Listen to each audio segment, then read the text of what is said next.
Welcome to Beacon of Creation, a weekly frogcast on game design through the lens of Magic the Gathering. I'm Tim. I'm Juliet.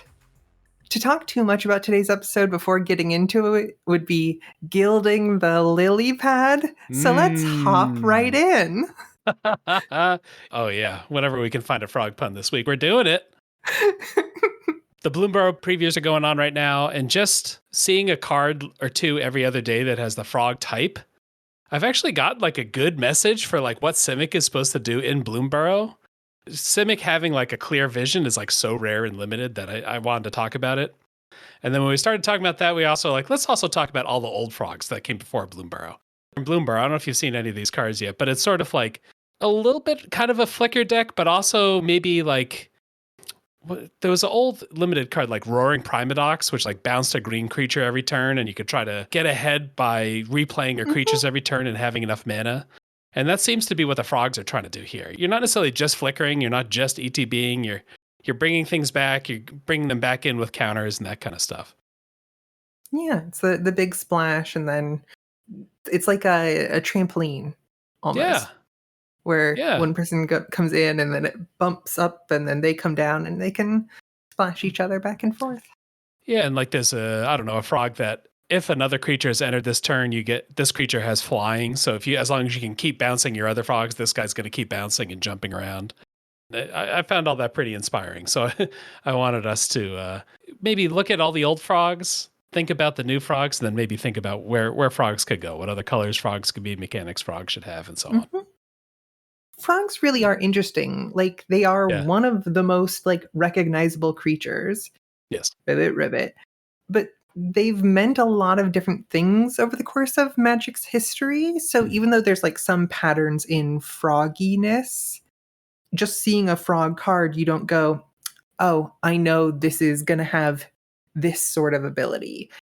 If you see something with like fire breathing, you'd be like, okay, it has something in that fire breathing space. If you see a shade, you're going to like, okay, I'm going to pump it along this arc. But frogs don't have that consistency, I suppose, until possibly right now. And that's something of an exciting thing, that not only are there more frog cards, but there are more frog cards that are actually in conversation with each other. Yeah, taking a type that has existed and has some different pieces in there and saying, like, let's take a shot at giving a vision. Maybe not for all frogs, but at least for a lot of frogs in the future. You can imagine seeing like a Bloomburrow style frog in a corset or something later on and like, oh yeah, that's how frogs work. Frogs love bouncing. I think personally, we'll see how Bloomburrow goes. I think it'd be great to just set a corset on Bloomburrow.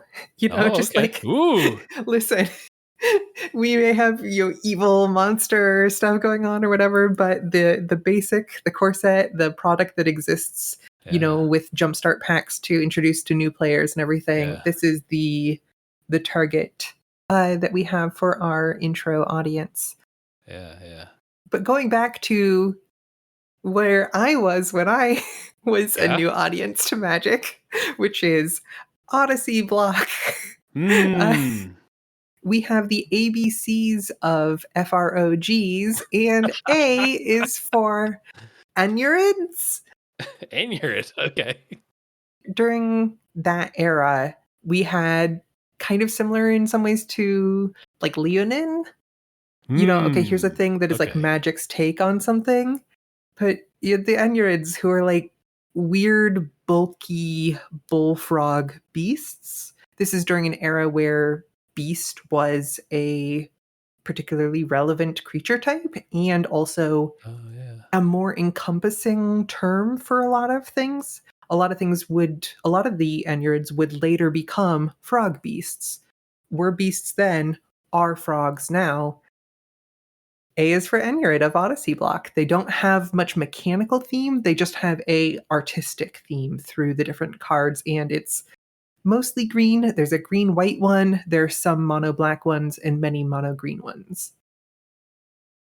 And they have like big burly front arms. Like they're really going to smack you with these like really heavy... I'm not quite sure what other animal would have that kind of thing.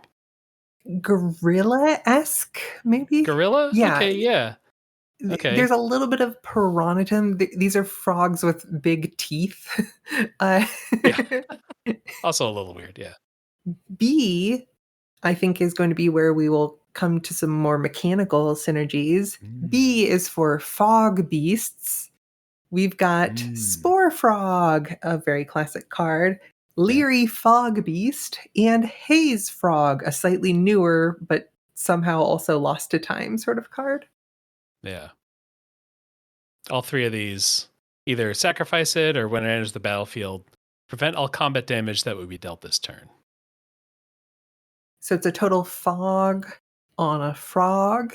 And I don't know how Yeah. much the idea was to kind of carry over into frog by way of it sounding very Mm. similar to the English word fog, which is a shorthand for prevent all damage that would be dealt this turn or Yeah. prevent all combat damage that we dealt this turn. Yeah. Fog effects, when there aren't creatures, they're like usually easier to recur. Like I can, bring back a 1 mana cost creature every turn, or Hmm. flicker a creature to get multiple fogs. And that's maybe not awesome for gameplay, but all three of these I've definitely seen many times and are lasting impacts on Magic. Leery Fog Beast as a tuna green 4/2 that Mm. whenever it becomes blocked, prevent all combat damage Yeah. is one of those cards that made my designer brain gears start turning. Mm. So who who does this advantage? Is your opponent sad that they can't kill any of your attacking creatures in combat damage because you were the attacker and so it's easily negated in this way? I don't know. Yeah. C on our list of ABCs is for Chub Toad. The original samurai, or Mm. really the original Bushido card in Magic the Gathering, Chub Toad was a tuna green 1/1. Whenever it blocks or becomes blocked, it gets +2/+2 until end of turn. So it's Yes, a yes, 1/1 yes. that can turn into a 3/3, just not when your opponent doesn't want it to. This does convey I'm a little guy, but then when you mess with me, oh, I'm actually tough, which I don't know, feels a little toady, feels a little weird nature animal guy in the forest kind of thing. Mhm. The flavor text on Chub Toad is Chub Toad at the door. Run away quick or you'll run no more. Traditional children's Hmm. rhyme. And then 26 years later, so this mechanic became Bushido. Yeah. But some people would still call it the Chub Toad mechanic occasionally. People Yeah. had this idea stuck in the ancient annals of Magic history. And Yeah. so with Modern Horizons 2 came Jade Avenger, who is a frog samurai with two Yeah. big swords. It's instead of being 3 mana for a 1/1, it's 2 mana for a 2/2 with Bushido 2. And its flavor Mm. text goes, Froggy fighter at the gate, draw your sword and meet your fate. Traditional Whoa. children's rhyme. It's like the anime version of the Chub Toad song. Mhm. So 26 years between these. Yeah. we see how magic has changed. This is a cool looking little frog. I guess it loses the like I'm a little guy who can protect myself and more I'm a trained warrior, but Mhm. the stats were kind of improved in every direction. It's cheaper, bigger, so on. Exactly. In the ABCs of FROGs, D is for the Simic Guild's obsession with frogs. All right. Hmm. Hmm. There are a lot of not just Simic, as in we would say blue green, but specifically the Simic Guild on Ravnica. There are a Yeah. lot of frog cards. Hmm. I think I understand a little bit of why, which is when they're doing their weird frog hybrids with things, Yeah. the real life Magic the Gathering team has to figure out what can we make that is going to be clear as a hybrid of multiple animals. And frog is an easy part of a multiple animal sort of thing. Hmm. Got the big mouth. The tongue and or like the weird fingers on the hands sort of thing. Oh, There's a yeah. lot of froggies, or like you could do big like bullfrog throat. Similar to elephants, you could do like the trunk or tusks or ears Yeah, yeah. or feet. Like there's a lot of iconic parts. But the wild thing is most of the simic frogs aren't even like frog mixed with another thing. They're just weird, creepy Frog. frogs. This is a well Yeah. they've returned to multiple times. Omnibian. Hmm. I guess the most fearsome frog, which is just creature frog and taps to turn other things into frog. It's Uh, the Hypnotoad, I believe, hmm. from Futurama. All glory to the Yeah, Hypnotoad. yeah, yeah, yeah. This is a probably a great time to say that blue green does make a lot of sense for frogs because they are a green in terms of the color of Hmm. the creature on the card in the art. They are a green Yeah. creature who spends a lot of time in blue environments. Yeah, yeah, yeah. Like they're kind of slimy. They want to live in water. I mean, they're amphibians, right? Hmm. Like just their look, like it's just not. They're not like combat enough. They're not like fearsome enough as monsters compared to a gorilla or whatever. But when you just Hmm. want something to look like, it's blue and green. Frogs are your choice. Going forward in our ABCs, F is for frog. Mm. Like turn to frogs, which Ah, is another thing that Magic didn't do for a long time and then did a whole lot of in a fairly short period of time. this is true. Turn to frogs and frogifies and croaking counterparts and Hmm. polymorphist's jest and one whole roll of the rolls in Wilds of Eldraine. Frog is unlikely to accidentally turn on some sort of typal synergy. Mm. Like if you turn it into a soldier or an elf, those things might actually still be helpful to your opponent. Mhm. Like even like kind of a big frog isn't that dangerous. Like a big wolf might be, or a big spider might be. So it being, hey, frogs aren't that threatening. Let's make the one specifically. They are small. There's definitely a precedent in like lots of video games. I think in the Yeah. Final Fantasies, if not many others, where like you can have frog as a status just put on you. Yeah. You're frog, you can't cast any spells or do anything. All you can do is do a little simple attack. Yeah. I remember Warcraft 3, if you hexed someone, you turned them into a little frog. That the unit would Hmm. just hop around.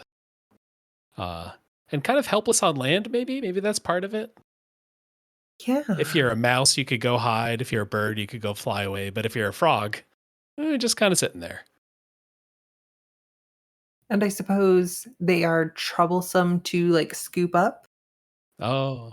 You turn something into a frog and then their ally goes to like try to pick them up and the frog like leaps out of Hmm. their hands and then you've got kind of a aesthetic comedy that you can set up. Yeah. Yeah. G is for Gitrog monsters. All right. We not only have frogs as just a little guy, just a little birthday boy, 1/1 or 1/1 with losing all abilities. We have frogs as big beefy boys, Hmm. as kaiju, I suppose, but specifically in a Yeah. context where there aren't a bunch of other kaiju. Yeah. A big creature that has just been feeding for decades and hasn't stopped growing and grew bigger and bigger and bigger and now eats people. And then the Gitrog original card was so popular just mechanically and maybe flavor wise, maybe people thought it was funny, that we got like two joke versions as well. We got Thalia riding the Gitrog, and we got Gitrog as a mount in Thunder Junction. Which is a pretty fun idea. And now it's like, okay, you've got to be pretty powerful to ride the Gitrog monster. And then we look backwards and we see, oh, well, Thalia was just She's riding the cool. Gitrog monster. Uh, Hmm. We like Thalia. You also have an honorary Gitrog, I guess. Kami from Tatsunari, the Kamigawa card, where it's like a ninja that rides a frog around. Good token. In the space of powerful frog and Yeah. then powerful frog plus rider as a conceptual space, I feel like Keimi and Tatsunari are in the Gitrog monster space, maybe even part of, that potential through line. At least for you and me, a ninja riding on a toad or a frog is like pretty resonant, like Naruto style, like all the frog sages and stuff like that. I mean, I don't know if that crosses over to everybody, but at least for me, it makes me happy. Yeah, Jiraiya is in Naruto, but that Jiraiya is also in part based off of a older Japanese folktale Jiraiya, which looks like it was published in 1806. Oh, okay. A toad riding sort of guy. Adventurer, yeah. Mm-hmm. A big frog would be fun to ride in a battle because they're awesome at jumping. If they're big, they're going to be heavy. So you got a big reliable guy who's going to make a huge splash when you go to attack your enemies. I'm definitely a fan of a lot of the times when magic shows us knights, but they don't ride horses.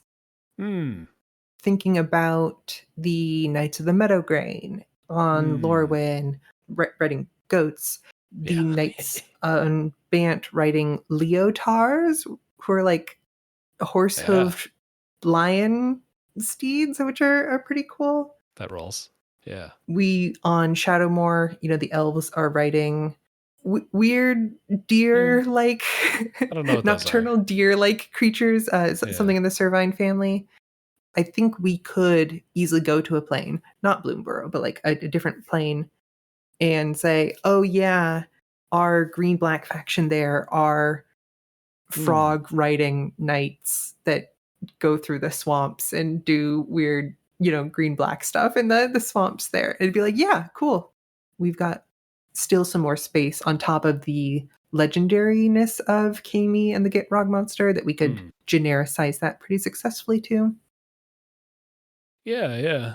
Frogs might not be the most maneuverable mount, but they'll get you there. They can go over a wall. They can go long distance. Frog is good at having one state and then second state where you extend the legs, whether that's menace or flying or reach of any sort.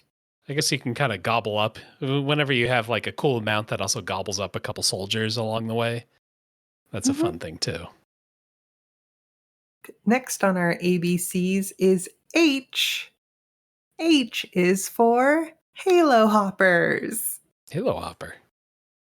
So Halo Hopper was a March of Machines common. It's a 3-mana 3/2 artifact creature frog. It also has Convoke, which is a very important part of yeah, I remember that now. Yeah. Part of the card. It is a cool, fun origami card like Papercraft Decoy from Neo Kamigawa. But Halo Hopper is also really calling back to probably the most historically significant competitive Magic the Gathering frog card, which is Frogmite from original Mirrodin block.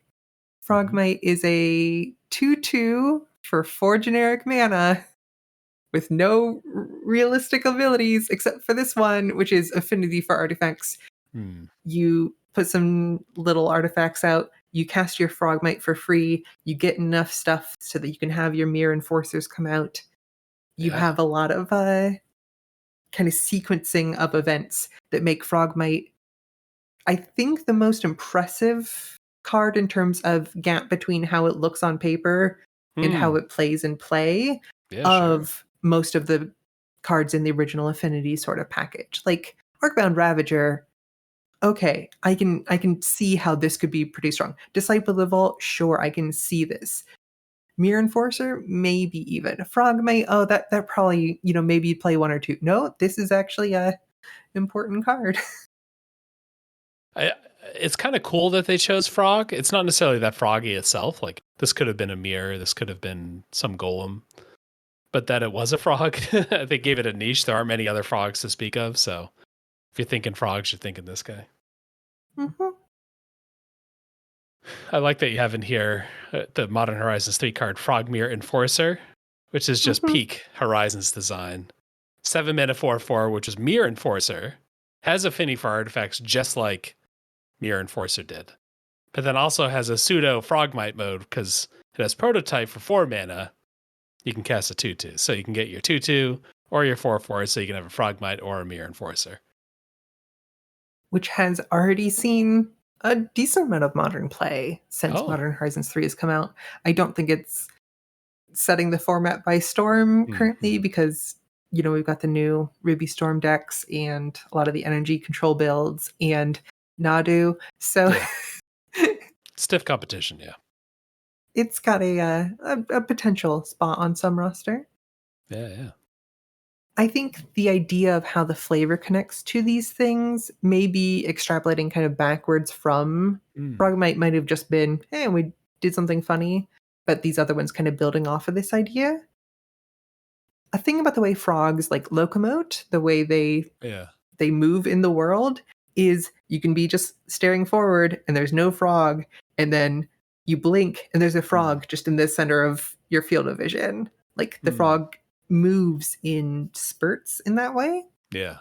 So that as I don't think that you're going to be able to cast anything, and then a frog suddenly appears, kind of like, was it Cheaty Face? Was that the name of that? Oh, silver bordered card that can just appear on the battlefield as long as your opponents don't notice. Yeah. I feel like Frogmite and Halo Hopper are both operating in that sort of space. Yeah, what does that feel like? That feels a little exerty.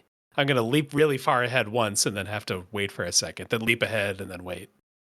Or even like a ninjutsu. I didn't know there was a frog here, suddenly frog.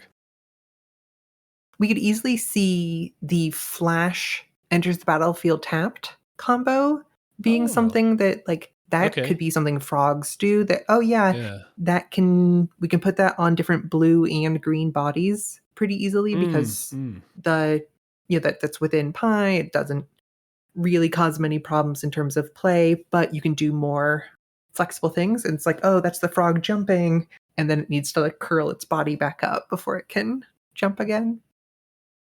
In Thunder Junction, we had a turtle of all things that is like a 4-mana 4/4 flash enters tapped. But we're saying maybe, hey, that could be a frog instead, like leaping into play and then resting. Mm-hmm. Right? Yeah, Daring Thunder Thief. Why is that a turtle? I don't know. So it could be. This is very silly, but there is in D&D. There's a really big turtle who is slow, but has I don't even know what it's called, like lightning rounds, basically. Oh. Like whenever combat starts, it gets a turn before anybody else, and then it's slow from that point on, but it has a surprise ambush bonus potential sort of thing. Yeah. And so that both this and that could be referencing some third prior object, or this could be in some way connected to that weird thing about D&D. Who could say? Up next in our alphabet is I, which is for ingredients. I like this. Here's a thing that you're going to sacrifice or use for something else. I think a particularly morbid version of this is Unwilling Ingredient from Strixhaven. It's a single black mana for a 1/1 creature frog common with menace, and you can pay mana and exile this from your graveyard to draw a card and lose 1 life. Pay 3 mana for that. Which is just a little bit scary, sad, creepy. I don't know what the word would be. Yeah. Because in Strixhaven, we also have frogs as people. For 1 in a blue, there's a Burog Befuddler, which is the 2/1 for 1 in a blue, common creature frog wizard, flash, enters the battlefield, a target creature an opponent controls gets -1/-0. It's like, so we have frogs as people and frogs as food for science experiments. Yeah. That may be a thing where they didn't want Unwilling Ingredient to be a pest for some other mechanical reason, and because there are more anthropomorphic animal creatures on Strixhaven than on most other planes that we get a little frog wizard guy like that. It is kind of cute. Like, you don't sacrifice the frog while it's alive. It's after it's dead, you use the frog parts, which is very kind of witchcrafty, kind of magic spells, components, that kind of stuff. And that feels like, I don't know, I need obscure things from the forest for all my cool spells. Like that I don't know, that kind of makes sense. Also, this Befuddler, I totally forgot this card existed. This card is like the direct grandparent of every frog on Bloomburrow because it is exactly the same vibe. It's a frog wizard. It's like splashing with a big blast of water. It has an ETB. This laid the groundwork. Another thing the ingredient kind of gets us to is, menace makes just total sense on a frog.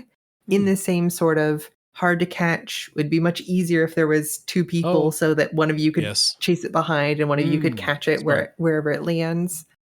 That we have some flexibility available to us here. A lot of the cards with frogs as kind of ingredients for things are black cards, which kind of makes sense for this is a creature who's expendable for some, necromantic magic or something like that as that availability.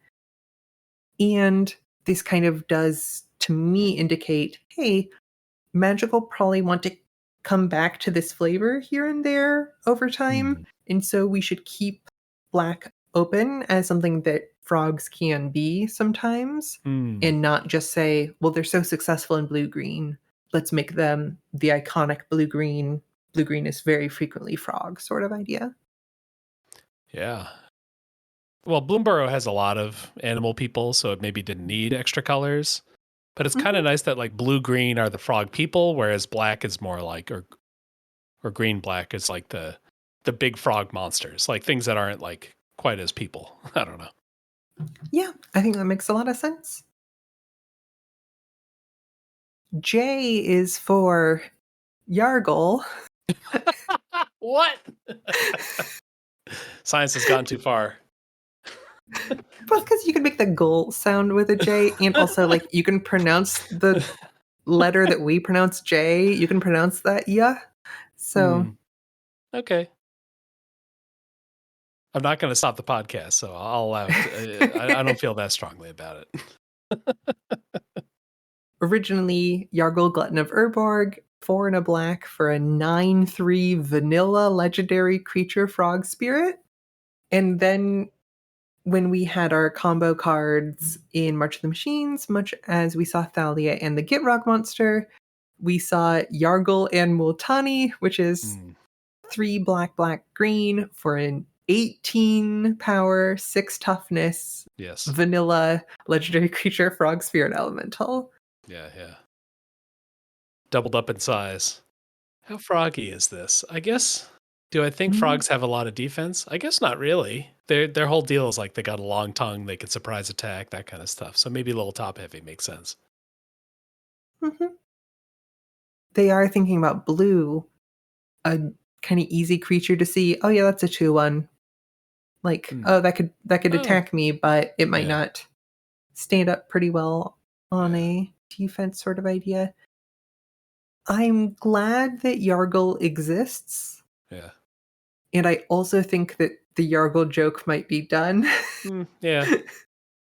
I wouldn't be excited to see, and here's the third Yargle card coming in Foundations or anything like that. Yeah. I've been playing a lot of Elden Ring. This is very Elden Ring bossy. It's like a giant menacing looming creature. I'm going to run around the back of this and hit its back leg, and that's going to like be its weak point. Absolutely. Like Yargle just has like little spider legs, right? I never really looked closely at that. Huh. Yargle almost has the feeling to me of what if you had like a morph spider back when morph spiders were that sort of thing, and something didn't successfully unmorph all the way. Like some of that container got, and so it like balloons up and then it sticks to, Yeah. It extruded the top half of the creature out, but the bottom half is still trapped in the morph spider. Yeah. I like that. We will get a morph spider reference. Do we deserve that in Modern Horizons 4? I don't think it's necessary. 'Cause, I mean, like, if you're gonna have, oh, hey, morph is our next thing, big thing in Modern Horizons 4, Oh, you yeah. might as well connect morph to, like, Tarkir, Dragonstorm sort of Hmm. stuff there, and, like, the Yeah. manifest things, and, like, do some of that stuff in the art.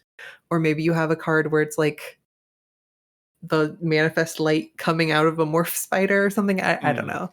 I think there's Mhm. already a sooner piece of nostalgia that more players have experience with. Yeah. Speaking of Modern Horizons callbacks and things, we also Oh. have a new, very modern playable frog, Psychic Frog, Mm. for a single blue and a single black mana. It's a rare creature frog, 1/2. Whenever Psychic Frog deals combat damage to a player or planeswalker, draw a card. Discard a card, put a +1/+1 counter on Psychic Frog. Exile 3 cards from your graveyard. Psychic Frog gains flying until end of turn. And so it's like a Psychotog, but better and froggy, which I believe to be our only just blue black frog of the entire day. Oh, okay. Yeah. Psychic Frog. I've played against this a couple times. I guess I like the get temporary flying. That feels like very frog friendly. Mhm. Here I have to exile some cards. I guess that's what am I doing? I'm escaping. I'm exiling part of my graveyard, and in exchange I can escape into the air. Of course, originally Psychotog, also an Odyssey block card like our Anurids from earlier, a Yeah. famous competitive card for 1 blue and a black, and it could do the discard a card, get +1/+1 until end of turn, and exile 2 from your graveyard, get +1/+1 until end of turn. Hmm. I think this is balanced a little bit better in terms of how the games play, but it is also pretty strong given that it draws you cards and has, Yeah. permanent advantage and evasion. Yeah, it is a quite a strong card. It is fun to go to decide whether or not you want to go all in on pumping the frog. Mhm. So, kind of summarizing a lot of what you've been cataloging here, we've got frog as a thing in nature. Like I think of like the Dungeons and Dragons dire frog, like a frog but big, a frog but dangerous. We've got that kind of thing, and that feels like it's a little more black, maybe black green. And then we've got sort of frogs but weird, which are the kind of like simic frogs, frogs that have mutated in some other way, either through science or because, the rules of the plane. Hey, on Bloomburrow, all the frogs are also people. We've also got frogs as just little guys, frogs as just little, a curse you put on someone or something that exists in the world that people also turn you into. Maybe a set has 2 or 3 normal frog tokens and then a way to turn people into frogs. What other frog things have we sort of seen? I would describe frogs as a shape of movement or a way of depicting potential movement, Yeah. that the legs being ready to spring, whether that's spring forward or in a direction that you're not Yeah. expecting, or show Yeah. up when you're not expecting, or just gain flying, or Mm. can shoot their tongue out to remove flying from something, or can just jump right up to have reach but not flying. Like, Mm. I don't think they have to be pigeonholed to just the flying sort of thing, but Yeah. typically if we see a frog and its tongue in the art, it's gonna have reach. Like, that's Mm. kind of or it's gonna, deal damage to flyers or something like that. That's a shorthand that we are shown. I don't think we saw a frog today where it's like the kind of elemental flowstone ability if I'm going to lose toughness, gain power, but that feels like it could be kind of Mm, froggy. I'm going all out. sure. I'm going forward, so more powerful. Watch out if you're in my way. I don't know if we want to try to make that like a. I don't know if we want white or red in here, but if you did, you could have the kind of quick strike of a frog's tongue just coming out of nowhere. Mhm. I like the comedy of the frog, how they're kind of helpless, but they got this one trick that they're really good at. I want a frog that gains flying and first strike Hmm. under certain parameters, but doesn't just Yeah. always have flying and first strike. It's just like, whoop. Yeah. Yeah. Is it attacks with flying and first strike? Can we? Does black get flying first strikers these days? I don't think so. Let's see. Yeah, there's like Drana. Yeah, I think Drana might be our most recent one. Oh, wretched bone mass. No, that's the same sort of thing where black can just borrow extra abilities from things that get exiled. There's a couple here and there. There's like a bat that has flying and first strike. There's kind of assassiny things can like have death touch and then sometimes gain first strike or the other way around. Maybe the thing I want is like a green creature with a white activated ability. Okay. Or maybe a white blue activated ability. Do like a legendary Bant frog sort of frog monk sort of creature, maybe. I'm not against it. I think like a little frog monk Mm-hmm. that sounds really cute. I the white frog has been hard for me to kind of visualize. Sure. I'm also looking at Bloomburrow, and it looks like they have blue-green legendary frog and all three of the things that blue-green can be paired with. So they have just blue-green, they have Sultai, they have Bant, and they have Teamer. So they've done all of the blue-green containing 2 and 3 legendary features. So I'm less like, oh, what if we did a Bant one? I'm off that. Part of the frog thing might be I'm going to hit you with the tongue, which is sort of a provoke. Like, hey, the two of us are going to fight. And if I'm too small a frog, maybe I would lose against a dinosaur or whatever. But I can at least guarantee that we're stuck together with this tongue. Good. Are there any fun ways that we could get a little bit more like Frog Prince? Frog Prince. Or turned into a frog and then you need to kiss them and then that sort of thing. We had, what is it?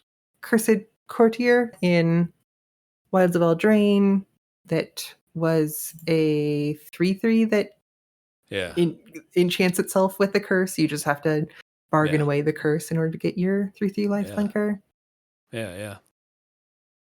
I guess that's where you might get your white frog. You're the cool dashing, fencing princess or whatever, but you've been turned into a frog. Womp womp. So if you can get out of being a frog, now you can go back to, doing cool adventures. Going away from first strike. Maybe going away from flying, maybe thinking more in the menace territory. Do we want to try to build a little guy frog, not a big Anurid or a big Gitrog monster? Little guy frog, black-green. Yeah, let's do it.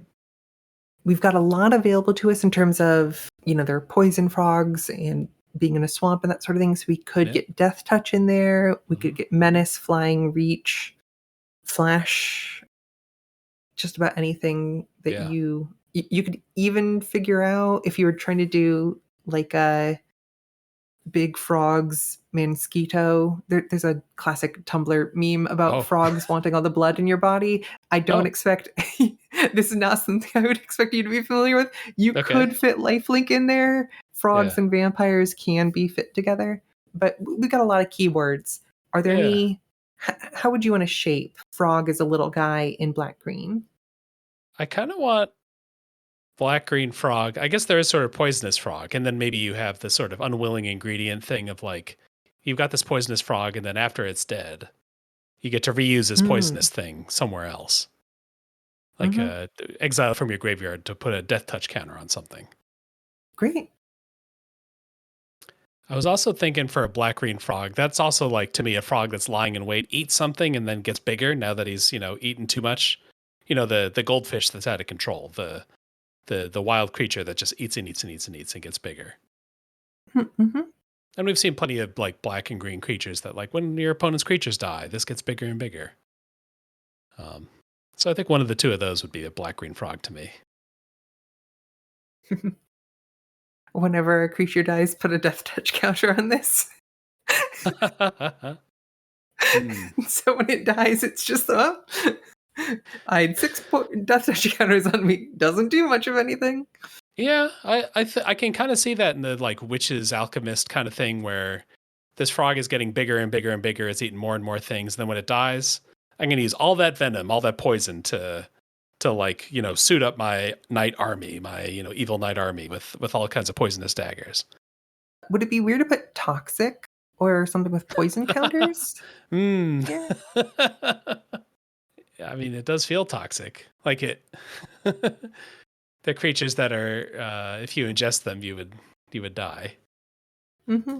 And like the mites from Phyrexia Albi 1 and stuff, the mites who have toxic, so they deal normal damage, but they also deal the poison counter damage. And we have frog mite. Frog bite. Okay. All right. You got the the Modern Horizons-y, like I like this too. So it's like this is a frog, which that's a frog mite minus the mite. Oh. So Wait. A frog mite minus the mite. The frog mite is already a neutral creature. So if you are subtracting toxic from this is a frog that eats poison counters from your opponents. Oh. Maybe that might be stretching it too far. I guess it's like happy eating poisonous things. Like I think the frog in the swamp is eating bugs and gross things.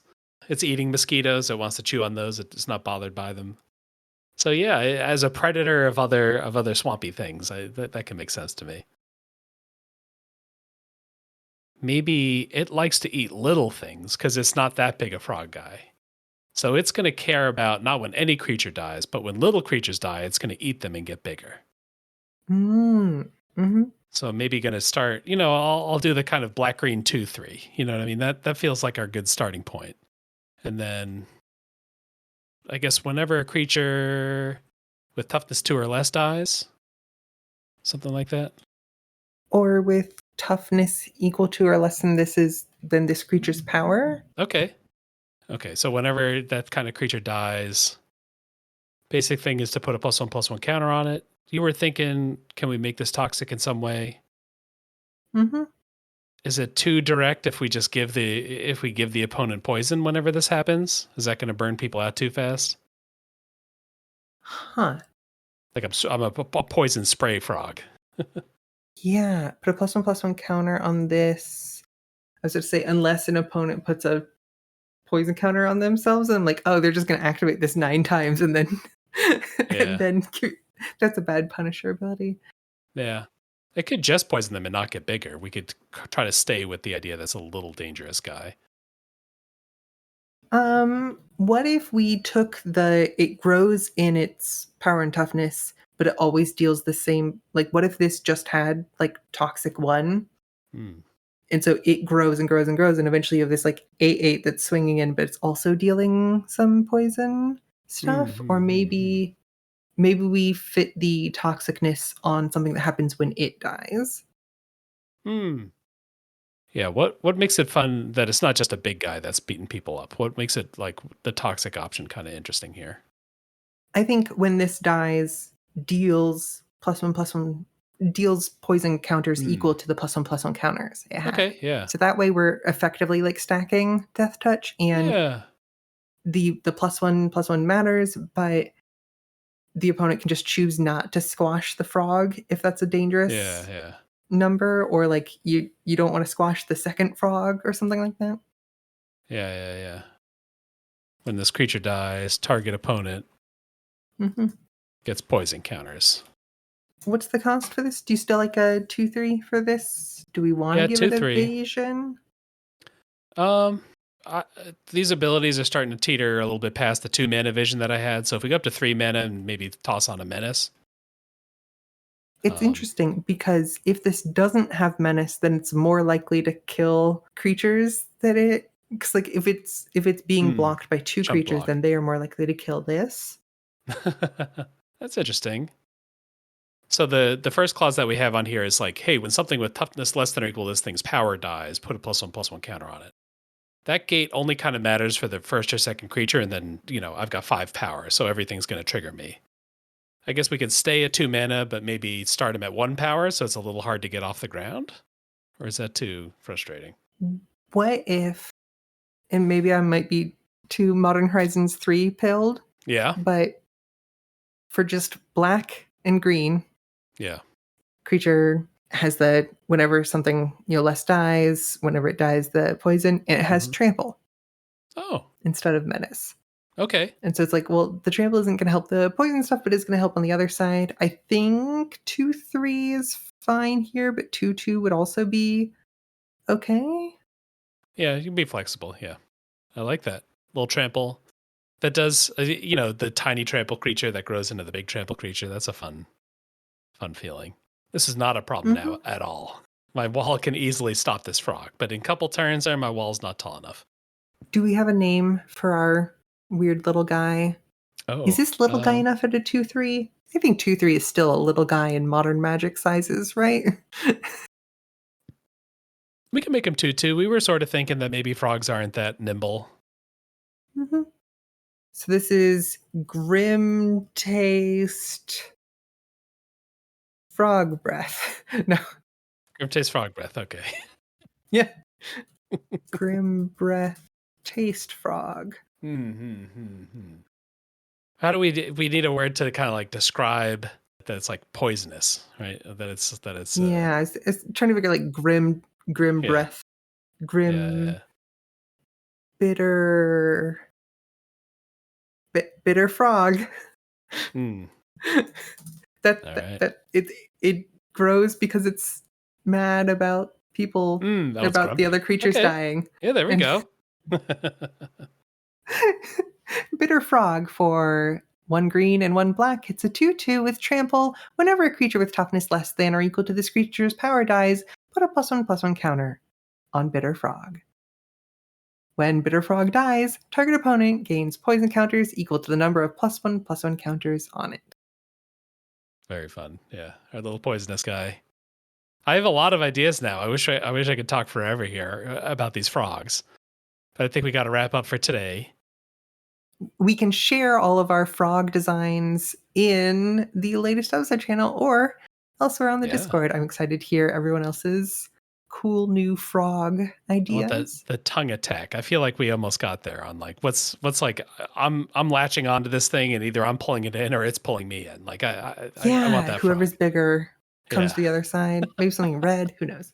Or even a spell that's frog themed. Maybe not a creature. But before we get out of here, we always like to remind people of our challenges and some of the other things that are going on. We got another Juliet banger this month with, or Juliet, 777 jackpot. Design a fixing card using at least one mechanic that was first printed or previewed in 2024. And then your bonus points. I had to read this one out loud.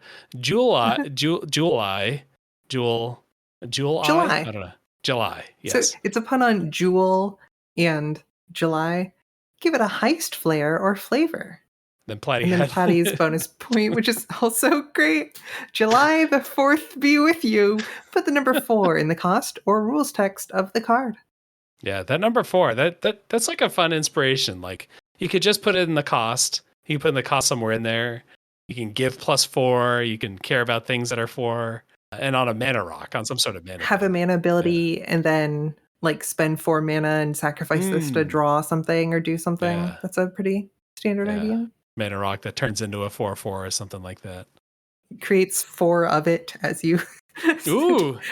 I should do that. It's that cool ring that everyone loves. That's not the number 4. It's like the number word 4, but I'm pretty sure we're going to count the number word 4, right? Yeah. The FOURs of the ABCs. And we've also got a couple of big events. You've probably been hearing about these on the pod.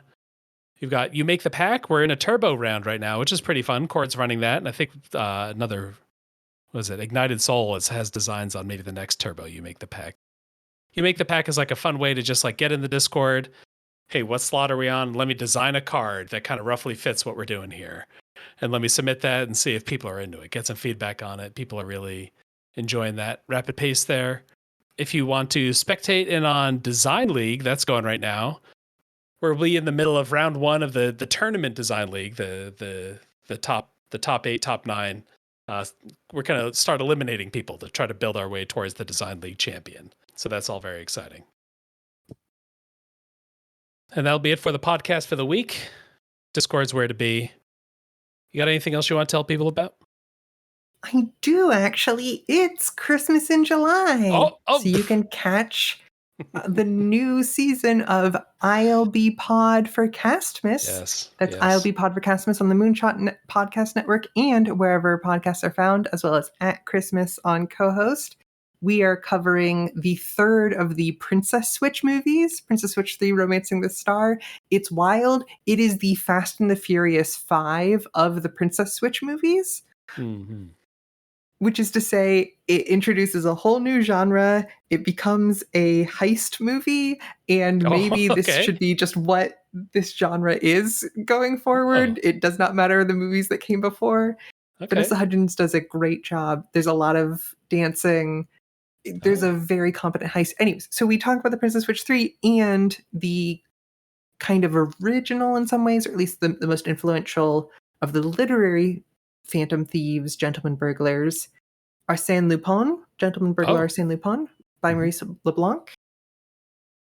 120 years later, it's a very fun thing. And then, to top that, we also talk about the Princess Switch 3 in conversation with a movie deeply connected to it, Lupin III, The Castle of Cagliostro. Castle of Cagliostro. All right. Hayao Miyazaki's first directed film. Still a banger. So, that is a great time that you can find on ILB Pod for Castmas. And I am really excited. It's been a lot of work making these episodes as great as they are. So I'm really excited for them to be in listeners' ears. Excellent. Very good. Are those eps up, or they're just about to be up? The first one's coming out Monday because that's the 120 year anniversary of the first book coming. It's the 119 year anniversary. It is inconveniently timed, but that's what's being slightly frustrated is what it's like to be around Lupin. Exactly. All right, check that out. And thanks everyone for listening. Thanks for listening. And always remember, did you know that calling something the ABCs of something in a way to say like, oh, that's the simplest parts of it, that predates the word alphabet existing by over 200 years? Wow. Just got so much smarter.